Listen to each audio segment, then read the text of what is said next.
Muchos me dicen, oye, tú eres la Madre Teresa de Calcuta, o ¿por qué andas defendiendo a todo el mundo? Y les digo, no, yo en primer lugar soy un abogado de empresa. Y la corrupción lo primero que afecta, Samuel, es la competencia. Y para un abogado de empresa como soy yo, a quien digamos, a mí me gusta que las empresas tengan buenos rendimientos y ganen dinero y contraten a buenos abogados. La competencia es muy importante. La corrupción, lo primero que toca y afecta en un país es la competencia.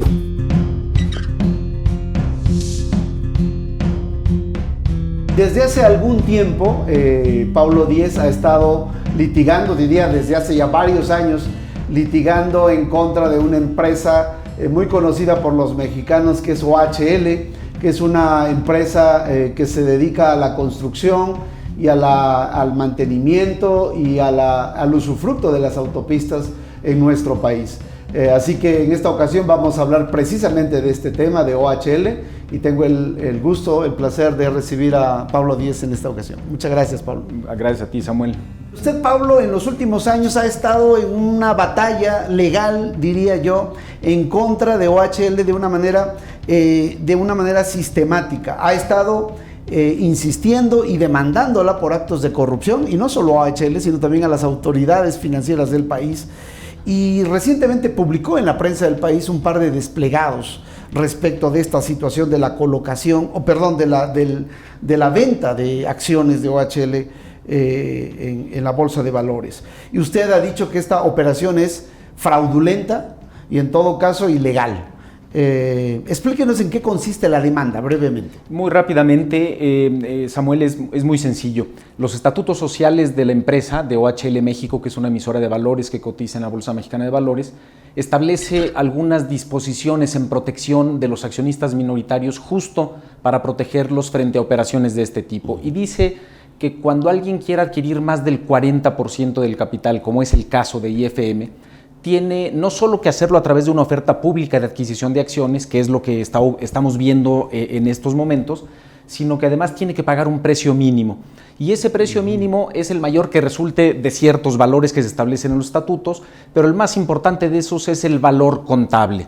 El valor contable por acción, según lo que el propio IFM ha manifestado, es de 41 pesos con 32 centavos. Y sin embargo, lo que le están ofreciendo al accionista minoritario es comprarle sus acciones en 27 pesos. Y lo que yo digo es, esto no puede ser. Es un tema, en primer lugar, Samuel, y creo que esto es muy importante, lo mencionabas tú, de transparencia.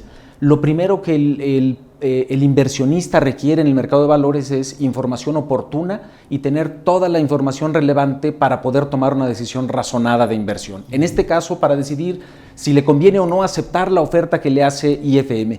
Y cuando IFM publica su folleto informativo, no dice nada de estas disposiciones estatutarias y no dice por qué no los está respetando. Yo lo que le he dicho a la Comisión Nacional Bancaria de Valores es, oye, Comisión, está bien, tú no estás ahí para determinar el precio, pero sí estás ahí para asegurarte de que el inversionista tenga toda esa información. ¿Por qué no se le dijo a los inversionistas que tenían ese derecho? Y en todo caso, si creen que había una excepción para la aplicación de ese derecho, ¿por qué no se les dijo cuál era esa excepción? Y que no nos digan, Samuel, como OHL pretende decirlo, que eso ya estaba en los estatutos. Sí, siempre ha estado en los estatutos y sin embargo, cuando OHL salió a vender acciones en el 2010 y en el 2013, sí puso eso específicamente en sus dos prospectos de colocación. Es decir, cuando trató de conquistar, de seducir a los inversionistas para que compraran sus acciones y les dijo, oye, mira, tienes esos derechos ahí. ¿Por qué ahora que se le quiere comprar no se le dice lo mismo? Aquí quiero hacer un corte respecto del precio. Tu insistencia tiene que ver con los 27 pesos respecto de los de los 42 pesos de valor contable de la empresa. Pero esta es una oferta que fue aprobada por la Comisión Nacional Bancaria y Valores. La Comisión no ha dicho nada al respecto, al contrario, le ha puesto paloma al asunto. Es increíble, Samuel. Efectivamente, yo presenté ya una denuncia penal ante la Procuraduría General de la República porque, en mi opinión, esa autorización que hizo la bancaria es una autorización ilegal.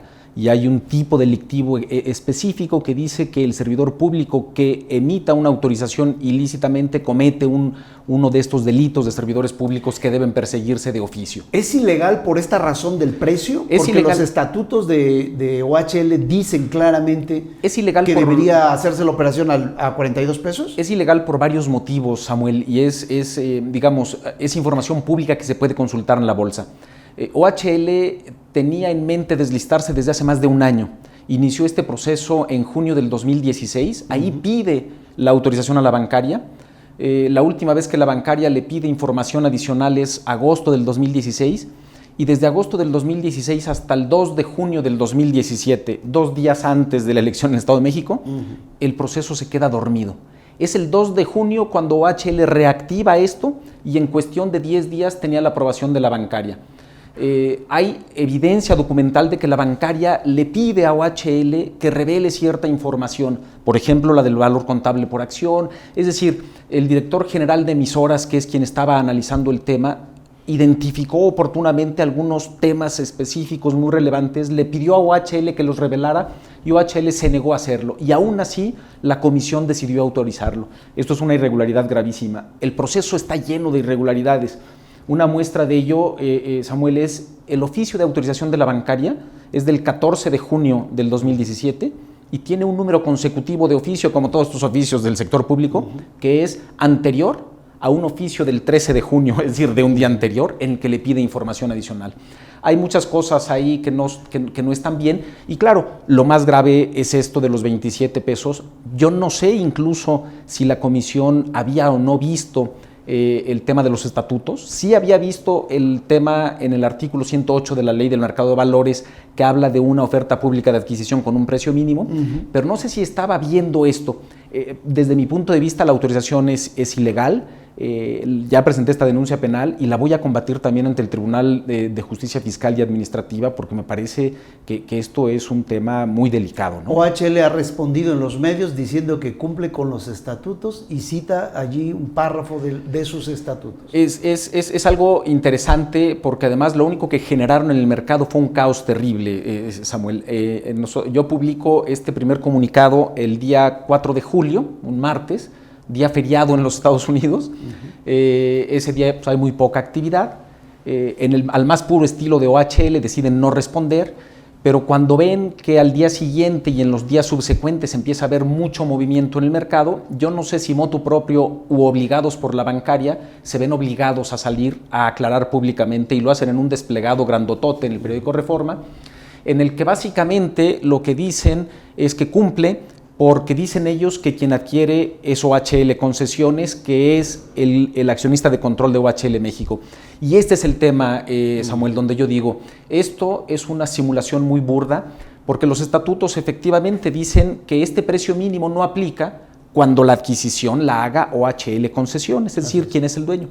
El problema es que junto con IFM crearon este vehículo, Magenta, que es una sociedad de propósito específico, así lo dicen en el propio prospecto, que no tiene empleados, que no tiene clientes, que no tiene operaciones, no tiene ni siquiera estados financieros auditados. Su capital es de 3,000 euros y lo hicieron con el único objeto de incorporar ahí a IFM y hacer parecer como si la compra la estuviera haciendo OHL España.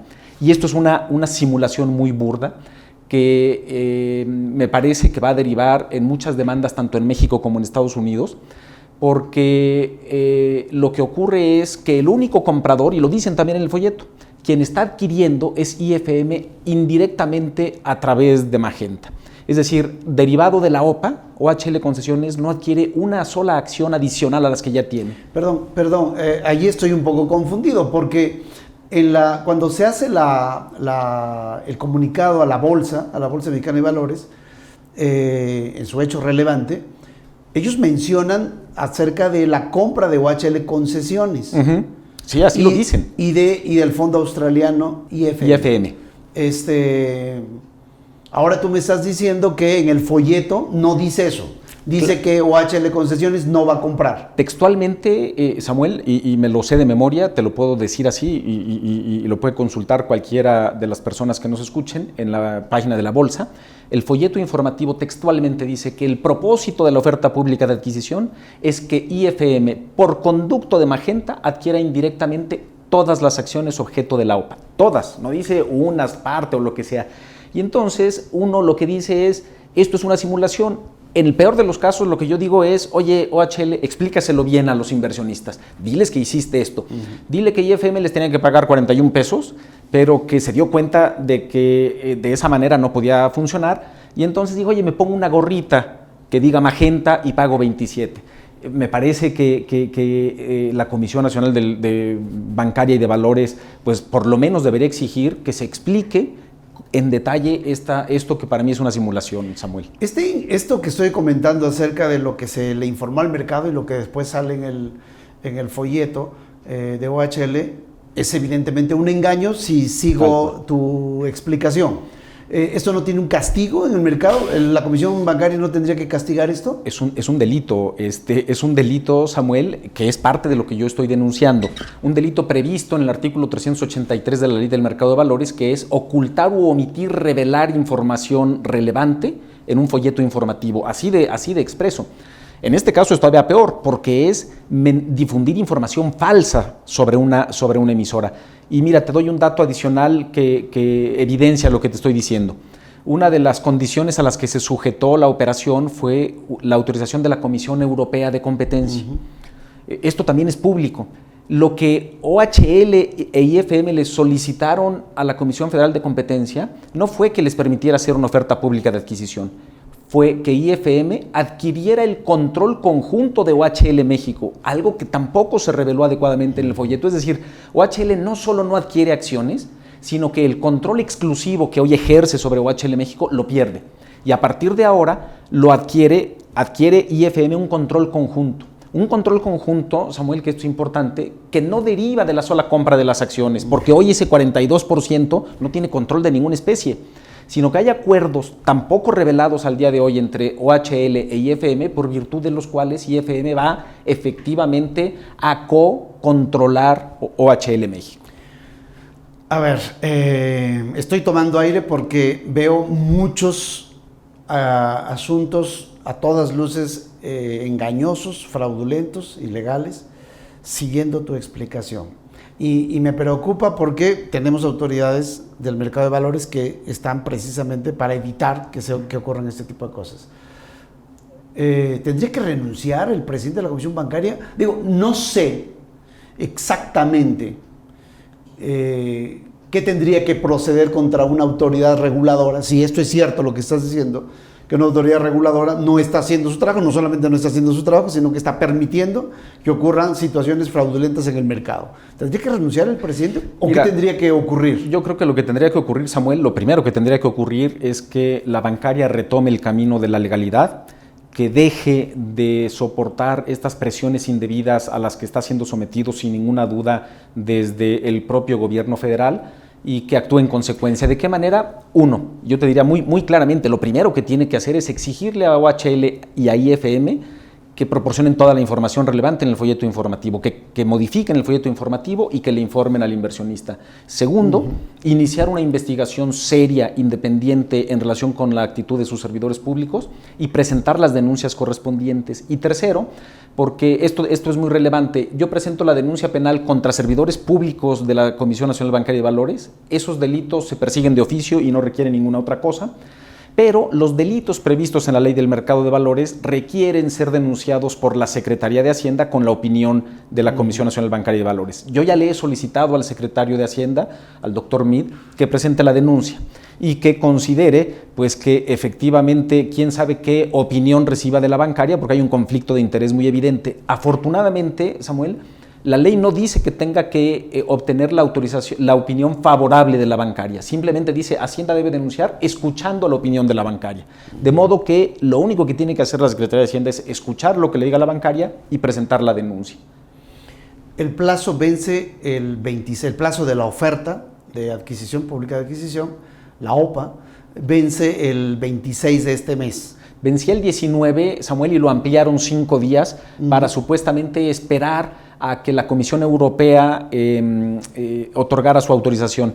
En una decisión que a mí me parece pues, muy desafortunada, porque salen a aclarar lo que yo dije en un comunicado el 4 de julio, un martes, salen a aclarar tarde y mal el viernes, y se dan cuenta que lo que generan en el mercado, Samuel, y esto es impresionante, es ellos trataban de calmar el mercado y lo que lograron fue todo lo contrario. El viernes se negociaron más de 9 millones de acciones de una empresa que tiene una OPA que está a punto de vencer, no tiene ninguna explicación, a 26.30, 26.40. Y entonces el lunes de esta semana salen a pedirle autorización a la bancaria para que amplíe estos 5 días y para que el porcentaje de ellos habían condicionado la OPA a que pudieran adquirir al final del día la propiedad del 95% de las acciones. ¿Por qué 95%? Porque requieren el 95% de los accionistas para poder tomar un acuerdo válido en asamblea de deslistar sus acciones. Si eso es así, tienen que volver a hacer una nueva oferta pública pagando un precio mínimo que tendría que ser el valor contable por acción. Los 42. Y salen a modificar 2 cosas, a decir, bueno, ya no es el 95, sino que aún si logramos solo el 85, estamos dispuestos a hacerlo. Me parece que es un mensaje un poco de bravuconería frente al mercado, decirle, oye, no estés apostando contra nuestras acciones porque aún si fuera el 85 vamos a comprar. Y se dan estos 5 días más. La reacción del mercado es una cosa que no se había visto. Ese día, el lunes, se venden 30 millones de acciones en un solo día, casi 800 millones de pesos. La mayoría de los compradores son instituciones extranjeras que no están comprando a 26.40 para vender a 27, Samuel, digamos, a menos que fueran unos locos, sino que efectivamente yo creo que ya vieron los estatutos y que dijeron, bueno, pues vamos a ver si es cierto. Nadie le cree porque esto es totalmente contradictorio con lo que habían dicho. La única intención de OHL era deslistar la empresa de la bolsa. Si se quedan con solo el 85%, no van a poder deslistar nada, se van a quedar con 15% de accionistas ahí dando una lata espantosa. Sin liquidez. Sí, digamos, puede ser que sin liquidez o no sin liquidez. Esto ha sido una de las cosas que dice OHL. El 15% de una emisora tampoco es tan poca cosa, Samuel, y tampoco hay tantas empresas de infraestructura que coticen en la bolsa. Yo creo que muchos de estos son fondos americanos muy agresivos, dispuestos a dar la pelea, que entienden muy bien que esto, bajo la doctrina esta del velo corporativo o de develar el velo corporativo en los Estados Unidos, pues en 2 minutos lo podrán ganar. Y es que hay un tema muy importante, Samuel. Quien hace la oferta al Consejo de Administración de OHL México es una subsidiaria americana de IFM. Es IFM Investors US LLC, una cosa así. Yo creo que muchos inversionistas lo que están viendo es esto. Saben que probablemente demandar a OHL España no les dé mucho porque la situación financiera de OHL España pues, no podía ser más precaria, pero saben que demandar a IFM en Estados Unidos es otra cosa. Y ahora, yo creo que es lo que están viendo. ¿Quiénes tienen estas acciones? O sea, ¿quiénes son los dueños de estas acciones? ¿Son fondos de inversión extranjeros? ¿Son fondos institucionales mexicanos? ¿Afores? ¿Quiénes tienen en sus manos las acciones de OHL? Hay algo de información pública al respecto, Samuel. Lo que te puedo decir es que el volumen importante, la parte más importante de ese 42% que está colocado en el mercado, está en manos de instituciones extranjeras, de fondos extranjeros. No es cierto esto con el que durante mucho tiempo OHL quiso engañar al mercado diciendo que sus acciones estaban prácticamente colocadas entre afores. La posición de las afores es una posición ya muy pequeña, sí traían algo de posición, pero fueron saliendo.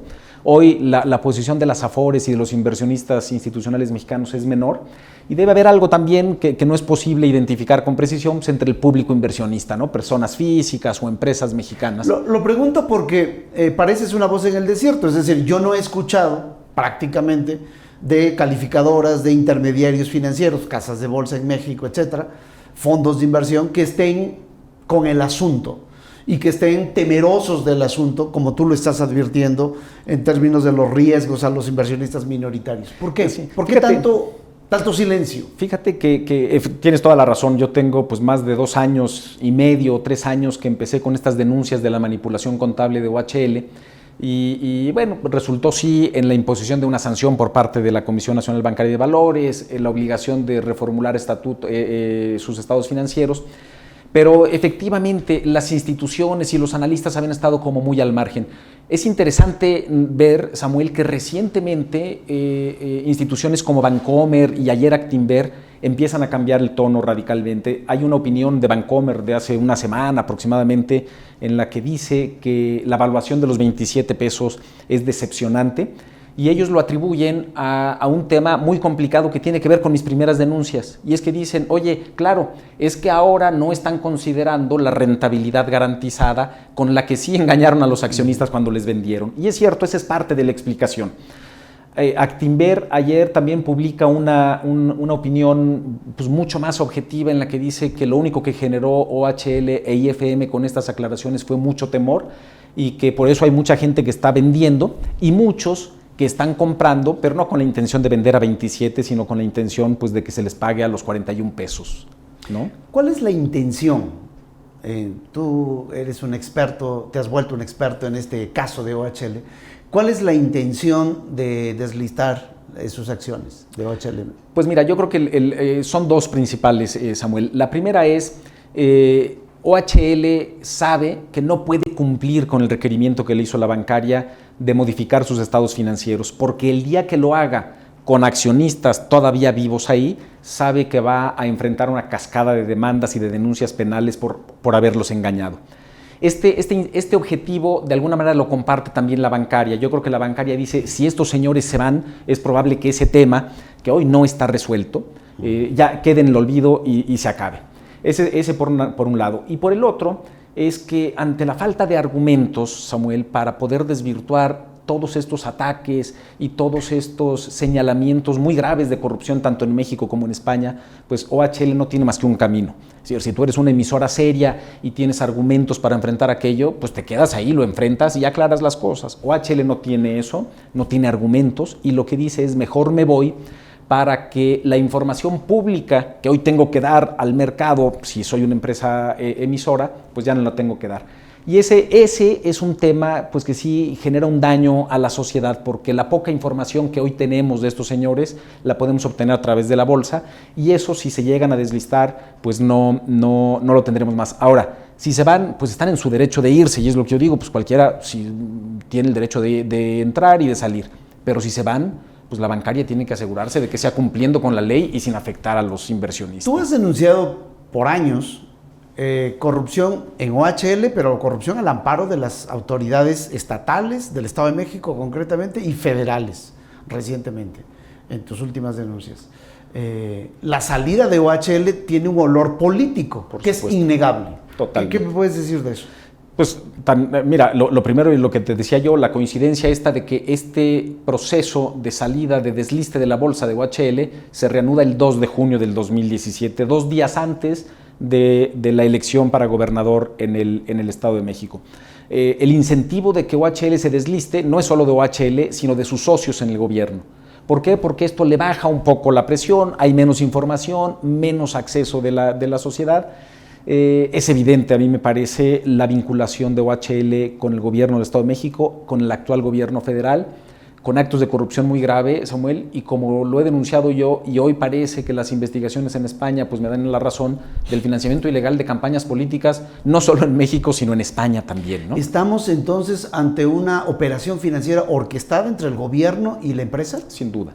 No hay duda. Esto es el pago de un favor, Samuel, que se paga a unos días de la elección. Y eso en ese sentido, perdón, la Comisión Bancaria pues está actuando como ¿qué? Pues, como herramienta para que se dé la operación. Pues es un papel muy triste el que está representando la bancaria, porque es una de esas instituciones que durante años ha mantenido la institucionalidad, valga la redundancia, y cierto prestigio. Y me parece que el daño reputacional que se le causa con esta actitud, Samuel, que hasta 2016, hasta marzo del 2016, cuando impuso la sanción a OHL y a Deloitte, la verdad es que la bancaria había actuado razonablemente bien en apego a derecho, pero de ahí ya no pudo con la presión del gobierno federal. Has publicado inserciones en la prensa, lo dije y lo has comentado tú también, sobre esto. Particularmente sobre la venta de acciones de OHL. ¿Qué te mueve? Tú eres un abogado, representante legal de Infraiber, aparentemente no estás en el mercado de valores, no estás involucrado en el mercado de valores para defender a los minoristas. ¿Qué es lo que está detrás de Pablo Díez haciendo estas denuncias públicas, saliendo en los medios de comunicación a hacer estas denuncias? Eres un cruzado anticorrupción. ¿Qué te mueve, Pablo? Mira, Samuel, la verdad es que este es un caso extraordinario. Debo decirte que es un caso además que disfruto mucho personalmente. Para mí ha sido una experiencia personal muy enriquecedora, personal y familiar. Digamos que esto no es solo un tema mío. Tiene que ver, primero muchos me dicen, oye, tú eres la Madre Teresa de Calcuta, o ¿por qué andas defendiendo a todo el mundo? Y les digo, no, yo en primer lugar soy un abogado de empresa. Y la corrupción lo primero que afecta, Samuel, es la competencia. Y para un abogado de empresa como soy yo, a quien digamos, a mí me gusta que las empresas tengan buenos rendimientos y ganen dinero y contraten a buenos abogados, la competencia es muy importante. La corrupción, lo primero que toca y afecta en un país es la competencia. Cuando OHL obtiene, digamos, a través de procesos de licitación amañados una autopista, pues no ofrece el mejor precio, no pagamos una tarifa competitiva. Si hoy esos proyectos se hubieran licitado adecuadamente, probablemente tendríamos 3 o 4 carreteras de ese mismo tamaño y yo tendría 3 o 4 clientes probablemente. Esa es una primera vertiente, Samuel, es decir, hay un tema de pelea por la transparencia, por la información pública y por la competencia que tiene que ver con esto. Y segundo, sí te diría también, el asunto es un asunto hoy tan importante, tan documentado, que no puedo dejarlo. Creo que dejar hoy el caso, después de toda la documentación que existe, la pelea que se ha dado, generaría, no solo personalmente para mí, sino a nivel nacional, pues esta frustración en la que hemos vivido durante mucho tiempo de saber que no pasa nada en este país. Te pregunto, Pablo Díez, tú eres abogado y representante legal de Infraiber. ¿Eres socio de Pedro Topete, el dueño de Infraiber? Es un tema que se ha manejado desde hace mucho tiempo, Samuel, y decían que yo era socio de la empresa esta. Yo no tengo una sola acción en esa empresa, lo pueden ver, ahí están los estatutos sociales. ¿En otra empresa relacionada con Pedro Topete? En alguna ocasión, en alguno de los proyectos que yo asesoré, parte de los honorarios, que es algo muy común en cualquier operación de estas, pues me dieron unas acciones, pero que no tienen ninguna representación realmente como accionista. Pero no tengo nada que ver con Infraiber, no soy socio de Infraiber, no me beneficio ni me perjudico con el resultado que tenga esto más allá de mis honorarios profesionales. Desde hace años OHL ha acusado a Infraiber, te ha acusado a ti, a Pedro Topete, de dañar consistentemente su imagen en México y de provocar que su acción caiga. Incluso los ha acusado directamente, legalmente, acerca de estas acciones suyas. Si eso fuera cierto, pues esta venta de acciones y esta salida de OHL, pues les estaría dando la razón a Pablo Díez, a Infraiber, a Pedro Topete.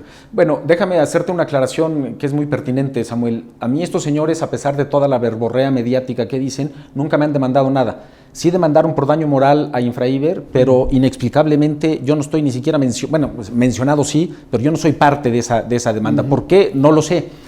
Segundo, hoy cuando ellos presentan a la bolsa una opinión en la que dicen, una opinión que emite Rothschild, que dice que los 27 pesos por acción son un precio justo, dice, oye, pero ¿cómo? Entonces, ¿sí te parece que 27 pesos es tu valor real y no los 40 a los que le vendiste? Yo creo que eso es un poco, pues una de estas formas de engañar que tiene OHL, Samuel. OHL es una empresa muy grande, todavía muy rica, con mucho poder político en México. Y yo tengo 3 años diciendo esto públicamente. Si yo hubiera dicho una sola mentira, Samuel, no es mentira. No me tendrían que echar pistolas a mi coche, me tendrían ya en la cárcel por temas de manipulación de mercado y demás. Yo lo único que he dicho son lo que yo considero que son verdades, siempre soportadas con documentos, y lo que escucho de parte de OHL es así como el secretario Ruiz Esparza, todo lo niegan categóricamente. Pero no nos dicen nada, no nos muestran documentos, ¿no? A ver, te pregunto, con la cantidad de demandas que tú has presentado frente a la PGR, ante pues, prácticamente todo el gabinete económico en pleno de este país, incluyendo al presidente Peña Nieto, ¿no has tenido reuniones con Gerardo Ruiz Esparza, con Luis Videgaray recientemente sobre el asunto?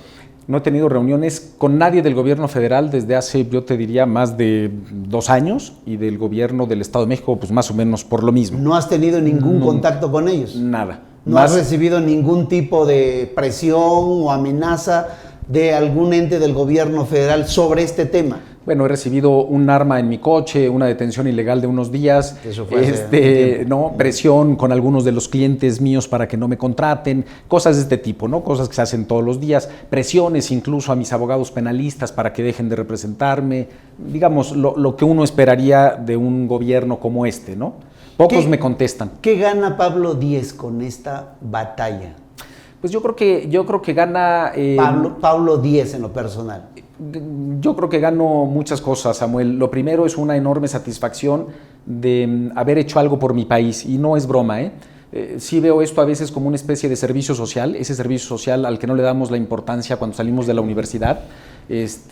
Yo creo que yo soy un individuo que ama profundamente a su país. Mi abuelo paterno fue un español que llegó aquí sin un peso y se convirtió en un industrial muy importante, que siempre le agradeció mucho a México y educó así a sus hijos y a sus nietos, o mi padre nos educó así a nosotros. Y yo quiero dejarle también un poco ese ejemplo a mis hijos de decir, oye, además del bien personal, también existe algo que es el bien común. Y me parece que tenemos que empezar a hacer algo por este país. Es el momento de hacerlo, Samuel. Yo creo que las cosas están cambiando y me parece que es un momento oportunísimo para demostrarnos y demostrarle a la sociedad que las cosas sí pueden empezar a cambiar.